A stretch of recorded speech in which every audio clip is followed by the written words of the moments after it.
নমস্কাৰ ছাত্ৰ ছাত্ৰীসকল ই কক্ষালৈ তোমালোকক স্বাগতম জনাইছো মই জিন্তিমণি ৰাজবংশীয়ে তোমালোকৰ মাজলৈ আন এটি ভিডিঅলৈ আকৌ আহিছো আৰু আজিৰ ভিডিঅটিত আছে ষষ্ঠ শ্ৰেণীৰ সমাজ বিজ্ঞানৰ পাঠ্যপুথি সমাজ বিচিত্ৰা স্বদেশ বিদেশৰ সমাজ পৰিচয় আৰু এই পাঠ্যপুথিখনৰ পাঠ নম্বৰ 7 আৰু 7 নম্বৰ পাঠটিত আছে আমাৰ কি মানুহৰ জীৱন প্ৰণালীৰ বিকাশ ছাত্ৰ ছাত্ৰীসকল আজিৰ ভিডিঅটিত আমি এই পাঠটিৰ 4 নম্বৰ অংশটি আলোচনা কৰিম আৰু আজিৰ অংশটিত আমি পাঠটিৰ অনুশীলনী 3 আৰু 4 এই বিষয়ে আলোচনা কৰিম আগৰ ভিডিঅটিত তোমালোকে অনুশীলনী 1 আৰু 2 আলোচনা কৰা পাইছা আজি আমি অংশ 4 লৈ আহো ছাত্ৰ ছাত্ৰীসকল অনুশীলনী 3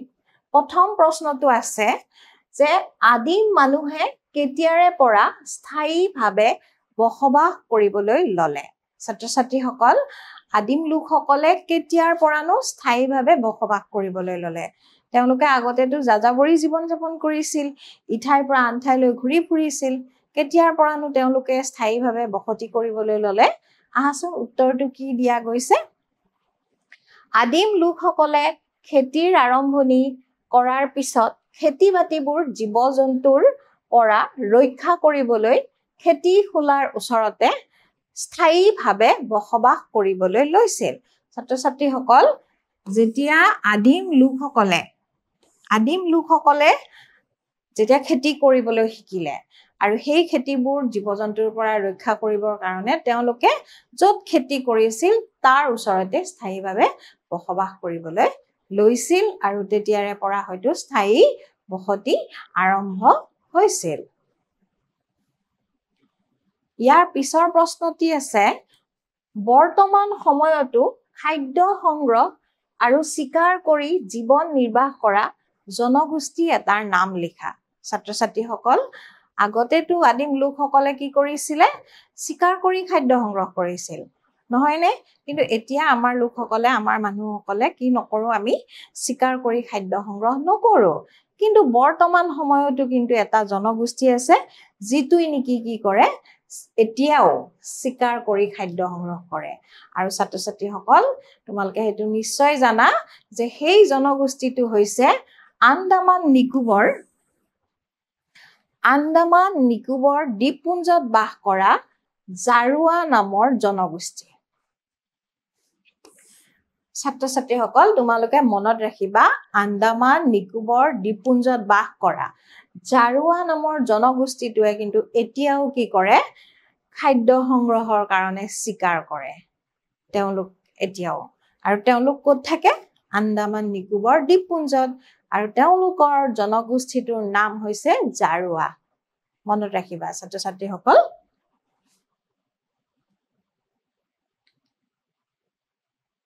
ইয়াৰ পিছৰ গ নম্বৰ প্ৰশ্নটোত দিছে গাঁৱৰ আৰম্ভণি কিদৰে হৈছিল গাঁৱৰ আৰম্ভণি হৈছিল উত্তৰত দিছে আদিম লোকসকলে খেতি-বাতি আৰু পশুপালন আৰম্ভ কৰাৰ পিছত তেওঁলোকে আগৰ দৰে ঠাই সলনি কৰি ফুৰিব নোৱাৰা হ'ল জীৱ-জন্তু আৰু শস্যৰ বাবে পানীও লগা হ'ল সেয়েহে তেওঁলোকে পানীৰ উৎসৰ ওচৰতে বসতি স্থাপন কৰিছিল আৰু কালক্ৰমত সেই বসতিবোৰতে গাঁৱৰ আৰম্ভণি হৈছিল ছাত্ৰ-ছাত্ৰীসকল আদিম লোকসকলে যেতিয়া খেতি-বাতি কৰিব ধৰিলে বা পশুপালন কৰিব ধৰিলে তেওঁলোকে তেতিয়া আগৰ নিচিনাকৈ ঠাই সলাই ঘূৰি ফুৰিব নোৱাৰা হ'ল কাৰণ তেওঁলোকে তেতিয়া কি কৰিলে খেতি-বাতিৰ আৰম্ভ কৰিলে আৰু পশুপালনো আৰম্ভ কৰিলে আকৌ ইফালে জীৱ-জন্তু যিবোৰ পুহিছিল মানে যিবোৰ পশুপালনৰ কাৰণে তেওঁলোকে জীৱ-জন্তু পুহিছিল সেই জীৱ-জন্তুবোৰকোতো পানী লাগিব আৰু যেতিয়া পানী লগা হ'ল তেওঁলোকে কি কৰিলে য'ত পানীৰ উৎস থাকে মানে য'ত পানী পোৱা যায় তেনেকুৱা ঠাইৰ কাষতে বসতি আৰম্ভ কৰিছিল বা তাতে তেওঁলোকে থাকিব লৈছিল স্থায়ীভাৱে আৰু সেই স্থায়ী বসতিৰ পৰা লাহে লাহে গাঁৱৰ আৰম্ভণি হৈছিল বুলি ক'ব পাৰি ইয়াৰ পিছৰ মানুহে প্ৰথমে কেনে ধৰণৰ পাত্ৰ ব্যৱহাৰ কৰিছিল ছাত্ৰ ছাত্ৰীসকল আদিম লোকসকলেনো প্ৰথমে কেনেকুৱা ধৰণৰ পাত্ৰ ব্যৱহাৰ কৰিছিল উত্তৰটো চাওঁ আহাচোন আদিম লোকসকলে ৰাহি হোৱা শস্য হাসি ৰাখিবলৈ গছৰ পাত বাঁহ আদিৰে পাত্ৰ কিছুমান সাজি মাটিৰে লেপি লৈছিল ছাত্ৰ ছাত্ৰীসকল খাদ্য প্ৰস্তুত কৰিবলৈও তেওঁলোকে এনে ধৰণৰ মাটিৰ পাত্ৰ তৈয়াৰ কৰি লৈছিল তেখেতসকলে কেনেকুৱা পাত্ৰ ব্যৱহাৰ কৰিছিল যেতিয়া তেখেতসকলে শস্যৰ উৎপাদন কৰিছিল আৰু ৰাহি হোৱা শস্য সাঁচি ৰাখিবলৈ তেওঁলোকে গছৰ পাত বাঁহ আদিৰে কিছুমান পাত্ৰ সাজি সেইবোৰত মাটিৰে লেপি লৈছিল আৰু তেনেকুৱা ধৰণৰ পাত্ৰ তেওঁলোকে ব্যৱহাৰ কৰিছিল আৰু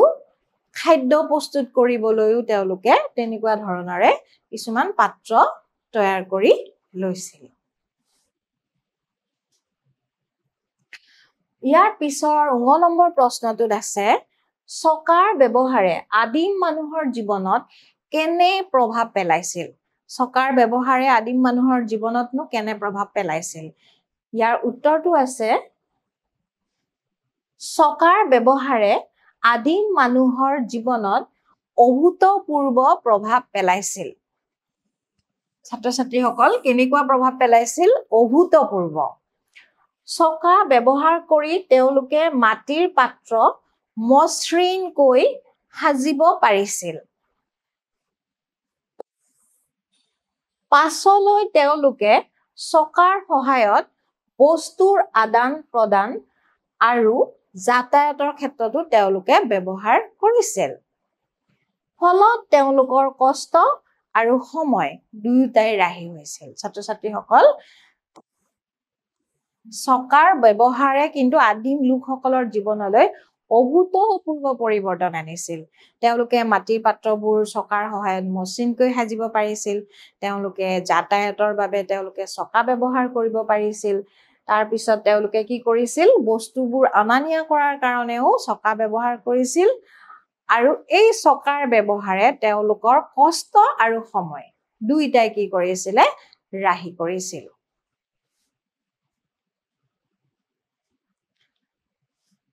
ছাত্ৰ ছাত্ৰীসকল ইয়াৰ পিছত অনুশীলনী 4ৰ প্ৰথম প্ৰশ্নটো আছে আদিম লোকৰ মাজত বিনিময়ৰ আৰম্ভণি কেনেদৰে হৈছিল আদিম লোকসকলে কেনেকেনো প্ৰথমতে বিনিময় কৰিছিল বা বিনিময়ৰ আৰম্ভণি কেনেকৈ হৈছিল উত্তৰ আদিম লোকসকলে খেতিৰ বিভিন্ন আদব কায়দাবোৰ বুজি উঠাৰ পিছত তেওঁলোকৰ উৎপাদন বাঢ়িবলৈ ধৰিছিল নিজৰ প্ৰয়োজন পূৰণ হোৱাৰ পিছত ৰাহি হোৱা শস্যবোৰ তেওঁলোকে আন সামগ্ৰী প্ৰস্তুত কৰা লোকৰ লগত বিনিময় কৰিবলৈ আৰম্ভ কৰিছিল আৰু এনেদৰে কি হৈছিল বিনিময় আৰম্ভ হৈছিল ছাত্ৰ ছাত্ৰীসকল এতিয়া বিনিময় আৰম্ভ কেনেকৈ হৈছিল বুলি যদি আমি কওঁ যে কি কৰিছিল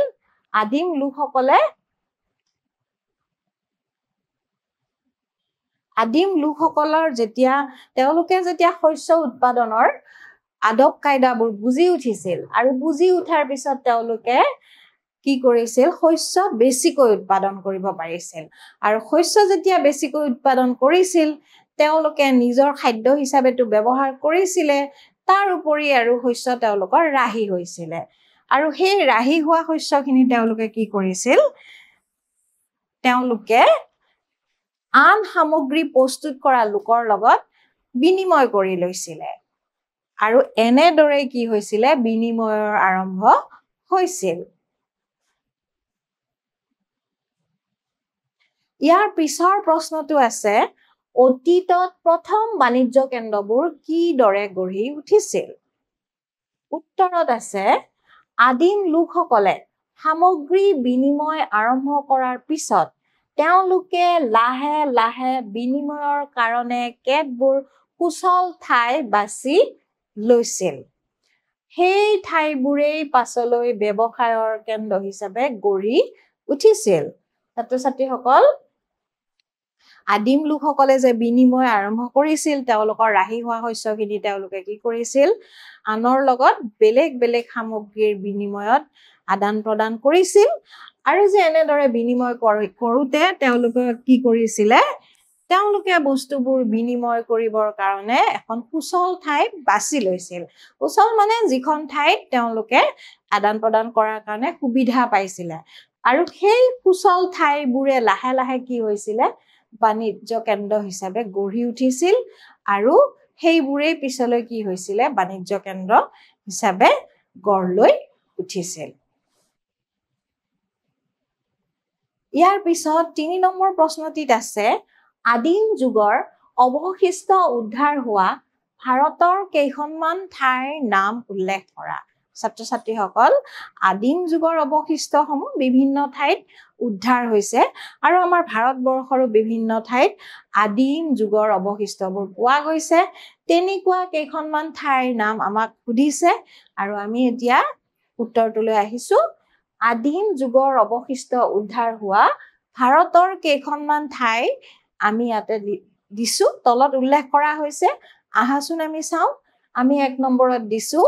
মধ্য প্ৰদেশৰ ৰায়হেন জিলাৰ ভীমবেটকা ছাত্ৰ-ছাত্ৰীসকল ভীমবেটকা ক'ত আছে বুলি যদি কোৱা হয় মধ্য প্ৰদেশৰ ৰায়হেন জিলাত আছে তাৰ পিছত বেলাৰ উপত্যকাখন আছে ছাত্ৰ-ছাত্ৰীসকল উত্তৰ প্ৰদেশত আৰু এই উত্তৰ প্ৰদেশৰ বেলান উপত্যকাটো কি হৈছে আদিম যুগৰ অৱশিষ্ট কিছুমান উদ্ধাৰ হৈছে ৩ নম্বৰত দিয়া গৈছে মিৰ্জাপুৰ আৰু এই মিৰ্জাপুৰখনো ক'ত আছে ছাত্ৰ-ছাত্ৰীসকল উত্তৰ প্ৰদেশত আছে উত্তৰ প্ৰদেশৰ মিৰ্জাপুৰতো কি হৈছে আদিম যুগৰ কিছুমান অৱশিষ্ট উদ্ধাৰ হৈছে ইয়াৰ পিছত আৰু এখন ঠাই আছে সেইখন হৈছে বাগুৰ আৰু এই বাগুৰখন আছে ছাত্ৰ-ছাত্ৰীসকল ৰাজস্থানত আৰু এই বাগুৰ নামৰ ৰাজস্থানৰ এই ঠাইখনতো কিন্তু আদিম যুগৰ অৱশিষ্ট পোৱা গৈছে ইয়াৰ পিছত ৫ নম্বৰত দিছে বুৰ্জহুম ছাত্ৰ-ছাত্ৰীসকল এই বুৰ্জহুম নামৰ ঠাইখন আছে কাশ্মীৰত আৰু এই কাশ্মীৰৰ বুৰ্জহুম নামৰ ঠাইখনতো আদিম যুগৰ অৱশিষ্ট কিছুমান উদ্ধাৰ হৈছে ছাত্ৰ-ছাত্ৰীসকল তোমালোকক এটা দলীয় কাৰ্য দিছিলে তাতে দলীয় কাৰ্যটোত আছিল যে আদিম লোকৰ খাদ্য সংগ্ৰহ অভিযান